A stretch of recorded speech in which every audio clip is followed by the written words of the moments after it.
नमस्कार दोस्तों, संभव क्लासेज में एक बार फिर आपका स्वागत। मैं हूं आपका दोस्त जी.आर. चौधरी और मैं आपके लिए लाया हूं प्रश्नोत्तरी सीरीज। अगले 20 मिनट जो आपके महत्वपूर्ण रहने वाले हैं, आप हमें 20 मिनट दोगे और मैं आपको इन 20 मिनट में कंपटीशन के हिसाब से आपके लिए चुनिंदा प्रश्न जो कंपटीशन में आए हुए हैं या आते रहते हैं उनको लेकर आया हूं। अगले 20 मिनट काफ़ी महत्वपूर्ण होने वाले हैं और निश्चित तौर से ये आपके एग्ज़ाम में आपके लिए फ़ायदेमंद रहेंगे। आज का जो टॉपिक है वो राजस्थान से लिया गया है। राजस्थान जीके का एक महत्वपूर्ण टॉपिक है और जहाँ जब भी हम किसी कंपटीशन के बारे में कंपटीशन की तैयारी करते हैं तो हम पढ़ते हैं पहला टॉपिक वो है प्राचीन सभ्यताओं से संबंधित। राजस्थान में जितनी भी सभ्यता हैं उनसे संबंधित ये टॉपिक लिया गया है और हमने 20 सवाल चुने। उन 20 सवालों को हम देखेंगे। इन 20 सवालों के साथ साथ इनके 20 सवालों को जब हल करेंगे तो आपके कम से कम 50-60 सवाल तैयार होने वाले हैं।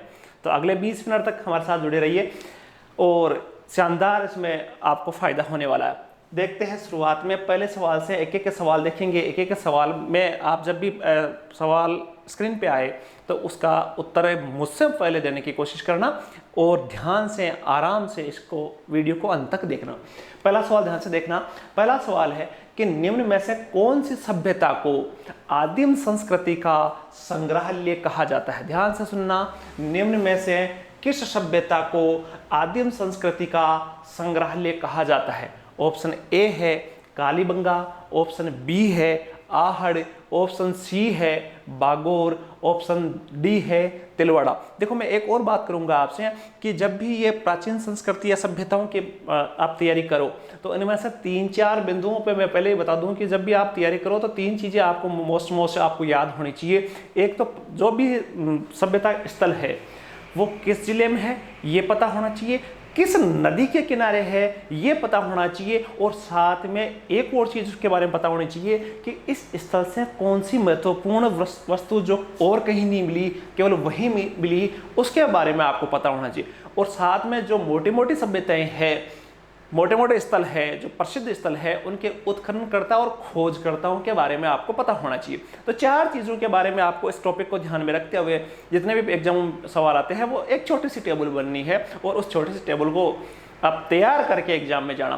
पहला सवाल आया था आदिम संस्कृति का संग्रहालय किसे कहा जाता है और इसका ऑप्शन 4 दे रखे हैं कालीबंगा, आहड़, बागोर या तिलवाड़ा। तो इसका उत्तर है बागोर सभ्यता को। अब मैं बता देता हूं कि बागोर सभ्यता को, एक सेकंड, बागोर जो सभ्यता का नाम आया था उसी को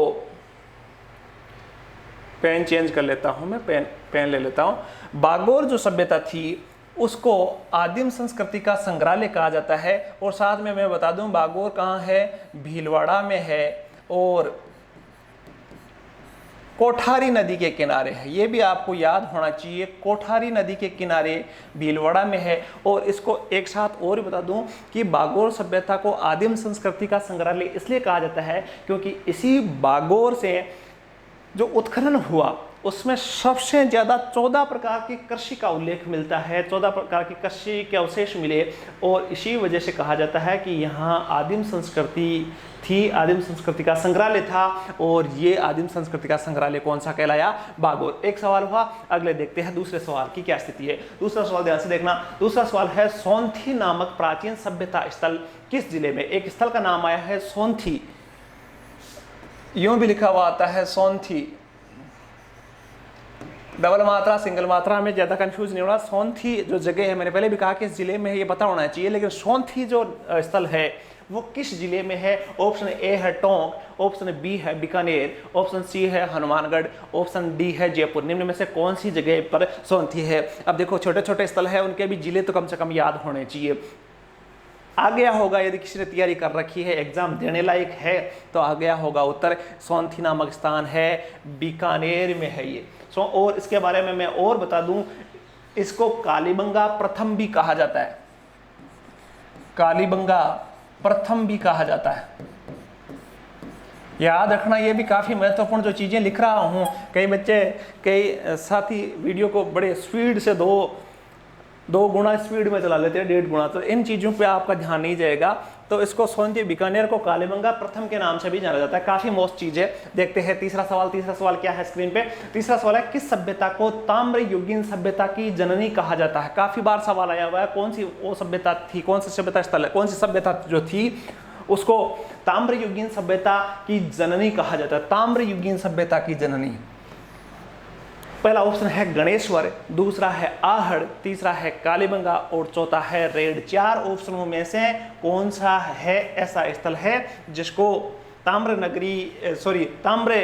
सभ्यता की जननी भी कहा जाता है? इसका उत्तर होगा, देखो आप सबको पता है, क्योंकि तांबा खेतड़ी से निकलता था, खेतड़ी से था, और ये सीकर की जो सभ्यता गणेश्वर सभ्यता है, नीम का थाना, वहां इस सभ्यता को ताम्रयुगीन सभ्यता, क्योंकि तांबा यहीं से सप्लाई किया जाता था और इसीलिए इसको ताम्रयुगीन सभ्यता की जननी कहा जाता था। आप सबको पता होना चाहिए, सीकर में गणेश्वर सभ्यता फली फूली से संबंधित काफी बार सवाल पूछा गया है। कौन सी नदी के किनारे थी? नदी का नाम था कांतली।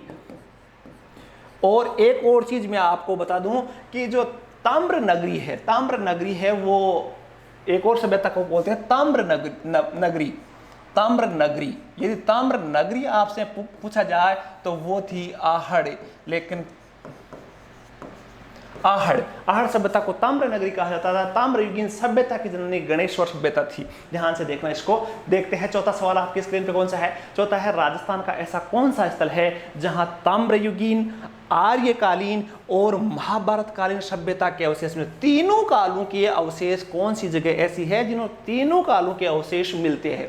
चाहे बात करें ताम्रयुगीन की, चाहे बात करें आर्यकालीन की, चाहे बात करें महाभारत कालीन की, इन तीनों सभ्यताओं के अवशेष मिले हैं। ऑप्शन है पीलीबंगा, दूसरा ऑप्शन है गणेश्वर, तीसरा ऑप्शन है नो और चौथा ऑप्शन है बेराट। चार ऑप्शन आपकी स्क्रीन पे है। ध्यान से देखना, ध्यान से सोचना और उत्तर बताना कि ऐसा कौन सा स्थल है। और इसका उत्तर मैं बता दूं, इसका उत्तर होगा सी, नो है भरतपुर में। और ये ऐसा स्थल है जहां तीनों सभ्यताओं के अवशेष मिले, चाहे ताम्रयुगीन कह दो, चाहे आर्यकालीन कह दो, चाहे महाभारत कालीन कह दो, तो ये है नो है भरतपुर। पांचवा सवाल देखते हैं फटाफट, टाइम नहीं लेंगे। राजस्थान में प्रथम अलंकृत गुफा के अवशेष कहाँ मिले हैं? राजस्थान में ऐसा कौन सा स्थल है, ऐसा कौन सा गांव का नाम आएगा, ऐसा कौन सा गांव है जहां अलंकृत एक गुफा मिली है, जिसमें 2003 में खोज हुई थी और वहां एक अलंकृत गुफा मिली थी? कौन सा स्थल है? ऑप्शन ए है बांका, ऑप्शन बी है चक 52, ऑप्शन सी है खुरडी और ऑप्शन डी है बरौर। इन चार स्थलों में से कौन से में अलंकृत गुफा के अवशेष मिले? फटाफट सोचो। ये स्थल है ऑप्शन ए बांका है भीलवाड़ा में, एक गांव का नाम है बांका और वहां से अलंकृत गुफा के अवशेष मिले हैं। देखते हैं छठा सवाल स्क्रीन पे आए तब तक आपसे निवेदन है कि प्रत्येक क्लास में हमारी भरपूर मेहनत लगती है और आपका कुछ नहीं लगता, केवल आपके 20 मिनट लगते हैं। साथ में आपसे निवेदन है कि इन 20 मिनट में जो नए हैं वो अपने दोस्तों से इस चैनल को सब्सक्राइब जरूर करवा ले। उससे आपका कुछ जाने आने वाला नहीं है, केवल आपको नॉलेज, आपके लिए नॉलेजफुल और अच्छी क्लासें में हम उपलब्ध करवा पाए। देखते हैं छठा सवाल है, चंद्रावती नामक पुरातात्विक स्थल किस जिले में? काफ़ी कन्फ्यूजन वाला सवाल है। चंद्रावती नामक जो पुरातात्विक स्थल है वो किस जिले में है? उदयपुर में, झालावाड़ में, जैसलमेर में या सिरोही में? चार ऑप्शन है। चंद्रावती नामक पुरातात्विक स्थल है वो किस जिले में है? ये जो सवाल है ये एक बार आया हुआ था, कन्फ्यूजन वाला है, इसको थोड़ा सा ध्यान से देखना। जो चंद्रावती है वो एक झालावाड़ में भी, जो झालरापाटन है उसके आसपास था ये चंद्रावती।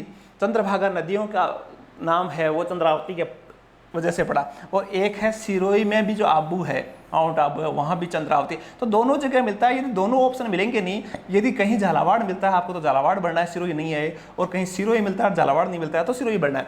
तो दोनों में थोड़ा सा कन्फ्यूजन है इस प्रकार के सवालों में, तो दोनों ही सही मान सकते हो। और आपके पास और डिटेल हो तो कमेंट करके मुझे जरूर बताना कि क्या है ये। देखते हैं सातवां सवाल। सातवां सवाल है, भारत का सबसे प्राचीन सामूहिक तंदूर के अवशेष कहाँ मिले। मैंने पहले वीडियो के शुरुआत में मैंने कह दिया था कि आपको कुछ विशेष चीजों की एक सूची तैयार करनी है जो वहीं से मिली है। उसी से संबंधित ये सवाल था कि सामूहिक तंदूर के अवशेष है वो कहाँ से मिले हैं। ऑप्शन ए है कालीबंगा, ऑप्शन बी है पीलीबंगा, ऑप्शन सी है आहड़, ऑप्शन डी है सुनारी। देखो जब भी आप तैयारी करो, इन चार जो ऑप्शन आ रहे हैं उनके बारे में थोड़ा डिटेल आपको पता होनी चाहिए, कौन सा किस जिले में, किस नदी के किनारे, 4 ऑप्शनों में ध्यान रखना। यहां पूछा गया है सामूहिक तंदूर के अवशेष, और सामूहिक तंदूर का अवशेष मिले हैं कालीबंगा। कालीबंगा से सामूहिक तंदूर के अवशेष प्राप्त हुए हैं। 8वां सवाल देखते हैं। 8वां सवाल है, राजस्थान की किस सभ्यता स्थल से मछली पकड़ने का कांटा प्राप्त हुआ। कम से कम 20 बार सवाल आया हुआ है विभिन्न अलग अलग एग्जामों में। मछली पकड़ने का कांटा कहां से मिला है। ऑप्शन ए है कालीबंगा, ऑप्शन बी है आहड़, ऑप्शन सी है गणेश्वर और ऑप्शन डी है बागोर। 4 स्थल दे रखे हैं और पूछा गया है मछली पकड़ने का कांटा। देखो ये सवाल पूछने का कारण ये है कि ये इसलिए पूछा गया था सवाल, बहुत बार इसलिए पूछा गया क्योंकि ये बड़ा कंफ्यूजन करता है। मछली पकड़ने का कांटा वहीं ध्यान जाता है, वहीं जाता है कि जहां नदी क्षेत्र हो। और मैंने कहा था कि गणेश्वर जो है वो कांतली नदी के किनारे, लेकिन कांतली नदी कोई अभी तो कभी कभी बहती कांतली नदी, लेकिन हो सकता है कि प्राचीन जमाने में ये सदावाहिनी हो, वर्ष भर बहने वाली हो, इसीलिए वहाँ ये प्रसिद्ध चीज हो गई मछली पकड़ने का कांटा। कि तो ये उसका उत्तर होगा गणेश्वर। गणेश्वर से मछली पकड़ने का कांटा मिला है और उसको देखकर विद्वानों ने अनुमान लगाया कि जो नदी है वो प्राचीन समय में भरपूर उसमें पानी था, वर्ष भर बहती होगी, इसलिए मछलियां पकड़ने का काम। बाकी 1-2 महीने बहे तो उसमें मछलियां उपलब्ध नहीं हो सकती, इसलिए ये पूछा गया था सवाल। 9वां सवाल देखते हैं, निम्न में से कौन सा कालीबंगा से संबंधित नहीं है। मैंने कहा था उत्खननकर्ता और खोजकर्ता जो है वो याद रखना है। आपसे पूछा है कालीबंगा सभ्यता से संबंधित कौन सा व्यक्ति नहीं है। ऑप्शन ए है अमलानंद घोष, ऑप्शन बी है बीबी लाल, ऑप्शन सी है DK थापर, ऑप्शन डी है RC अग्रवाल। कालीबंगा से संबंधित कौन सा नहीं है। मैं बता दूं कि अमलानंद घोष इनके खोजकर्ता थे जिन्होंने 1952 में इसकी खोज की थी। इसके साथ ही इनका जो उत्खनन है वो 1961 से लेके 69 तक 69 तक 2 व्यक्तियों ने किया था। एक था बीबी लाल और एक था BK थापर। इस बीबी लाल की जगह बीवी लाल भी आता है, बीवी लाल भी आ जाए तो कंफ्यूजन नहीं होना है। इसका पूरा नाम था ब्रजवासी लाल, ठीक है।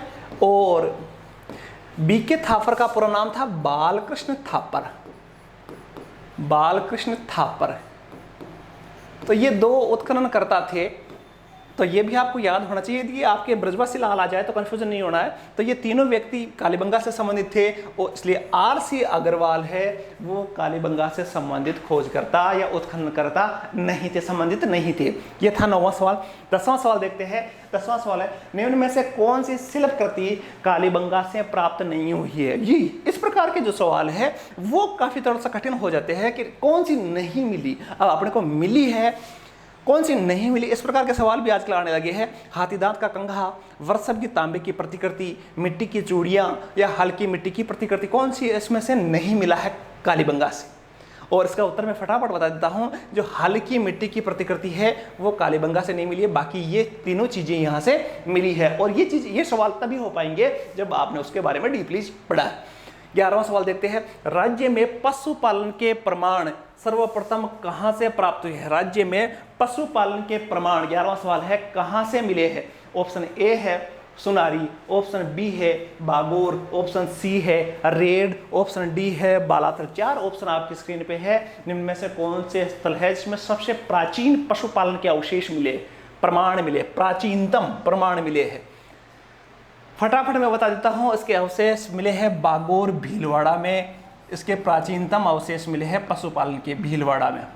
बागोर कहाँ है? भीलवाड़ा में। और आज भी भीलवाड़ा काफी संपन्न है पशुपालन और दुग्ध उत्पादन में। तो आप यूं भी याद रख सकते हो कि भीलवाड़ा में दुग्ध उत्पादन काफी प्रसिद्ध है और वहीं से पशुपालन के अवशेष प्राचीनतम मिले। देखते हैं 12वां सवाल क्या कह रहा है। 12वां, निम्न में से कौन सा कथन गलत है। 4 ऑप्शन आपकी स्क्रीन पे है, निम्न में से कौन सा गलत। देखो एग्जाम में सब कुछ याद नहीं होता, कई चीजें ऐसी होती है जो उनके इर्द गिर्द का नॉलेज अपने को पता होता है और उसी वजह से उनका उत्तर भी हम सही कर लेते हैं और उसी का सिलेक्शन हो पाता है। पहला ऑप्शन है महासतियों का टीला। चारों ऑप्शन 4 सवाल बनेंगे इसमें। महासतियों का टीला बागोर से, गोफण के प्रमाण बागोर से, bird rider rock painting Ojiyana से और यक्ष की मूर्ति नो, इनमें से कौन सा सुमेलित नहीं है।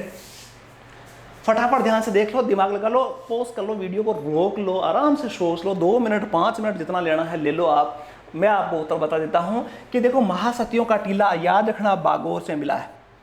गोफण आप सब जानते हो, गोफण जानते हो, राजस्थान में कहीं पुराने समय में काम में लिया जाता है, खेती करने में गोफण होती थी, जिसमें चमड़े में पत्थर फेंका जाता था, चमड़े में लपेट के पक्षियों को उड़ाने के लिए, खेती बाड़ी की रक्षा के लिए, तो वो होती थी गोफण। तो गोफण के प्रमाण बागोर से मिले, सही बात है ये।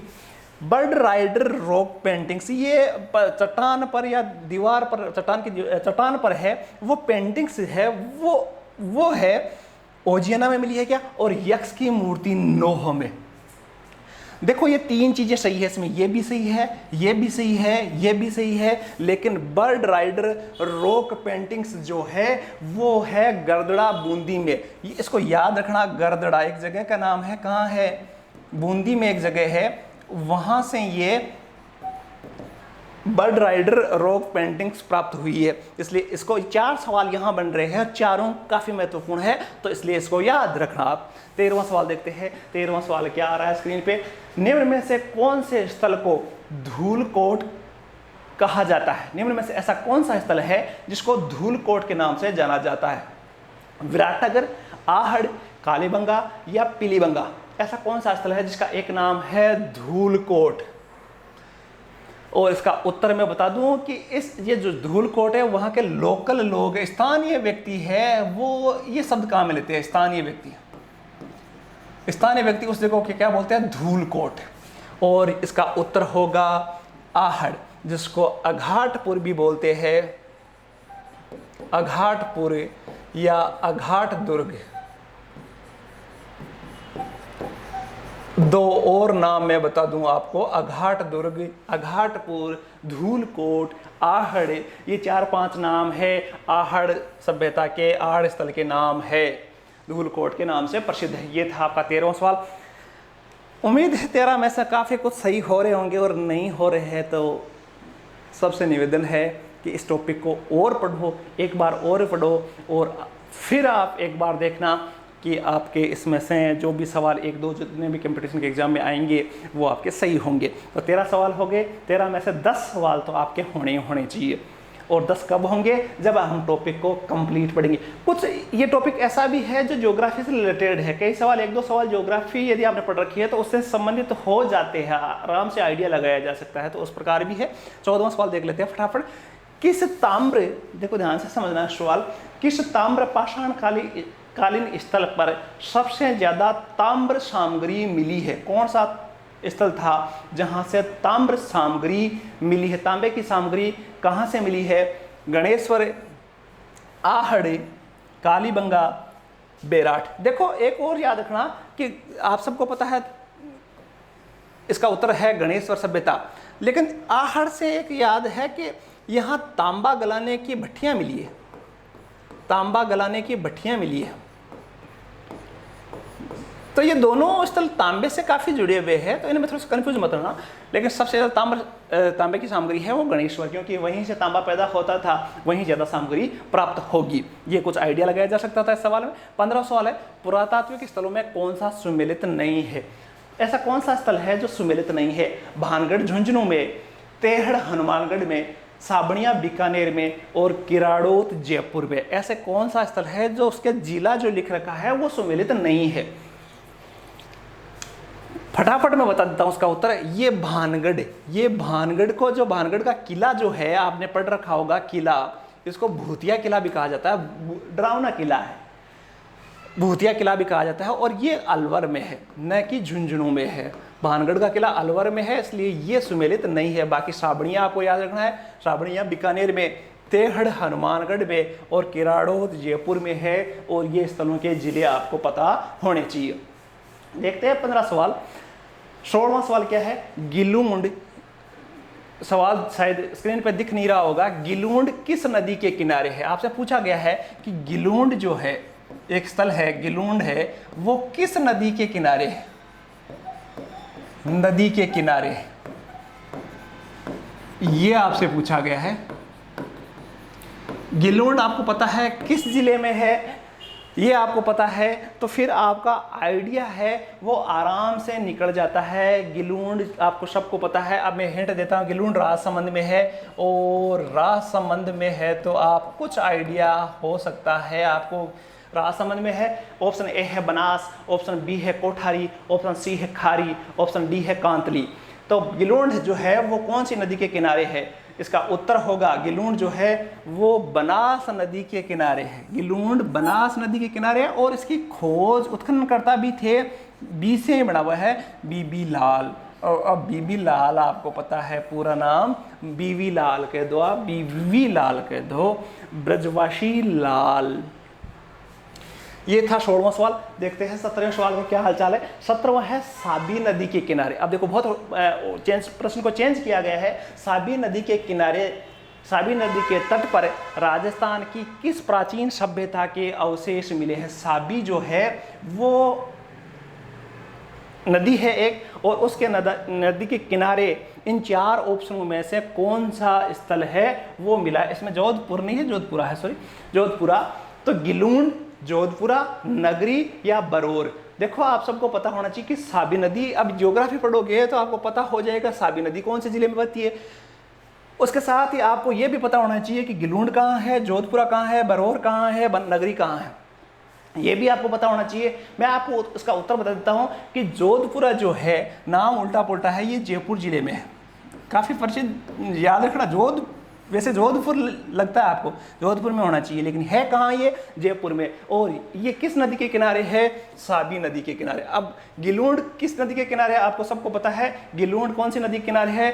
बनास नदी के किनारे। अभी एक सवाल पूछा था आपसे, बनास, तो देखो वापस सवाल आ, गिलूंड कौन सी नदी के किनारे है? बनास नदी के किनारे हो गया। जोधपुरा कौन सी नदी के किनारे हो गया? साबी नदी के किनारे हो। नगरी कौन सी नदी के, नगरी आपको सबको पता है चित्तौड़ में है, और ये है बेड़च नदी के किनारे। और इसके बारे में आप बताना कौन से जिले में है, कमेंट करके मुझे बताना, और कौन सी नदी के किनारे है और क्या प्रसिद्ध है यहाँ, बरौर। 18वां सवाल देख लेते हैं फटाफट। सन 1837 में बीजक की पहाड़ी पर अशोक का शिलालेख मिला है। बीजक की पहाड़ी जो है, बता दूं, जयपुर में बौद्ध धर्म का प्रसिद्ध केंद्र। बीजक की पहाड़ी काफी प्रसिद्ध है। अशोक का शिलालेख किसने खोजा था? कौन सा व्यक्ति था जिसने अशोक का शिलालेख खोजा था? Captain Burt, colonel James Tod, captain Hawkins और आर.सी. अग्रवाल। 4 ऑप्शन आपकी स्क्रीन पे है। और मैं बता दूं, उस व्यक्ति का नाम ही बीजक, लोग, स्थानीय लोग उसको बीजक बोलते थे, इसलिए उस डोंगरी का नाम, उस पहाड़ी का नाम बीजक हो गया था। 4 ऑप्शन में से है, कैप्टन बर्ट है, कर्नल जेम्स टोड है, कैप्टन हॉकिंस है, आर.सी. अग्रवाल है। और इसका उत्तर होगा कैप्टन बर्ट। कई जगह रॉबर्ट भी लिखा हुआ आ जाता है, लेकिन आपको कंफ्यूज नहीं होना। कैप्टन बर्ट जो थे उसको स्थानीय लोग बीजक कहते थे। उन्होंने अशोक का शिलालेख खोजा, और इसी वजह से इस डोंगरी को भी बीजक की डोंगरी के नाम से प्रसिद्ध है ये। अभी देखते हैं 2 सवाल और आपके आने वाले हैं।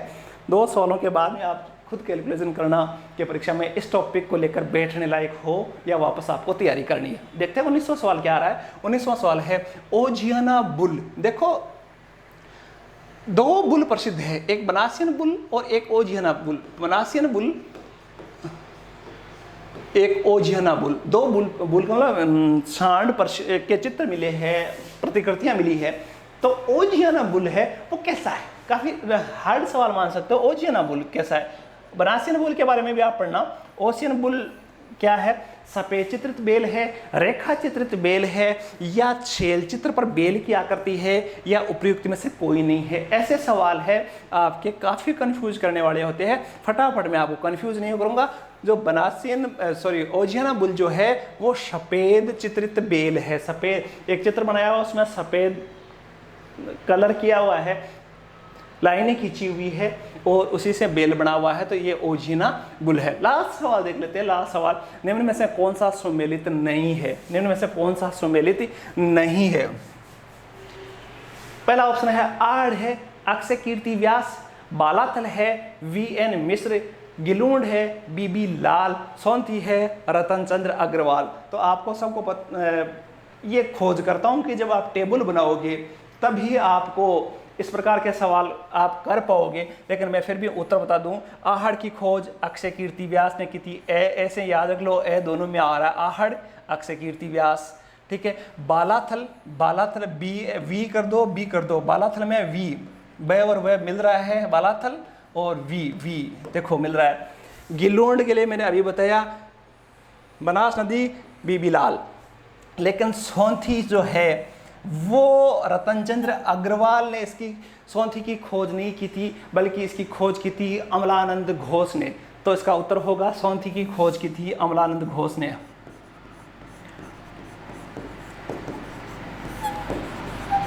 अमलानंद घोष ने इसकी खोज की थी, तो याद रखना है। ये थे आपके देखने में 20 सवाल, लेकिन वास्तव में ये 50 सवालों के बराबर है। और इन 20 सवालों को यदि 20 सवाल आपके एग्जैक्ट सही हो रहे थे, या 17 भी हो रहे थे, 15 भी हो रहे थे, तो ठीक है, 15 से और बढ़ा के 20 करने की कोशिश करो। लेकिन 15 से सवाल यदि कम हो रहे हैं तो आपको इस टॉपिक पे वापस चर्चा करनी है। इस टॉपिक पे आपकी कहाँ समस्या है, क्या इश्यू है, वीडियो कैसा लगा, इस प्रकार की सारी जो जिज्ञासाएं हैं वो कमेंट करके हमें ज़रूर बताना। इससे और अच्छी क्लास लेकर जो कि राजस्थान से रिलेटेड होगी, आपके लिए महत्वपूर्ण होगी और आपके लिए मज़ेदार होगी। बस आपके 20 मिनट, मेरे 20 सवाल और एग्ज़ाम में दोनों मिलकर आपके लिए काफ़ी उपयोगी रहेंगे। एक नई क्लास के साथ मैं जल्दी हाजिर होऊंगा। तब तक के लिए धन्यवाद। जय हिंद, जय भारत।